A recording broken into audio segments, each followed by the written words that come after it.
தமிழக எதிர்க்கட்சி தலைவர் எடப்பாடி பழனிசாமி அண்மையில் கொலை செய்யப்பட்ட பகுஜன் சமாஜ் கட்சியின் மாநில தலைவர் ஆம்ஸ்ட்ராங்கின் இல்லத்திற்கு ஐநாவரத்தில் உள்ள அவரது இல்லத்திற்கு நேரடியாக வந்திருக்கிறார். அவருடன் அதிமுகவின் மாவட்ட செயலாளர்களும் வந்திருக்கிறார்கள். அந்த சமயத்தில் அவர் சென்னையில் இல்லாத காரணத்தினாலும் அப்பொழுது மூத்த நிர்வாகிகள் ஜெயக்குமார் தலைமையில் வந்து ஆம்ஸ்ட்ராங்கின் உடலுக்கு ராஜீவ்காந்தி அரசு மருத்துவமனையில் அஞ்சலி செலுத்தினார்கள். அதைத் தொடர்ந்து ஏற்கனவே இந்த கொலை சம்பந்தமாக, இந்த கொலை வழக்கு சம்பந்தமாக சிபிஐ விசாரணை வேண்டும் என்று அதிமுகவும் கோரியிருக்கிறது.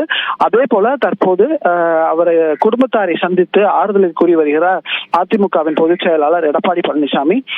இந்த விவகாரத்தை அதிமுக மிக உன்னிப்பாக கவனித்து வருகிறது. இன்று காலை கூட அவரது எக்ஸ் தள பக்கத்தில் இந்த தொடர் கொலைகள் சம்பந்தமாக எடப்பாடி பழனிசாமி பதிவிட்டிருந்ததும் குறிப்பிடத்தக்கதாக நாம் பார்க்க வேண்டியிருக்கிறது.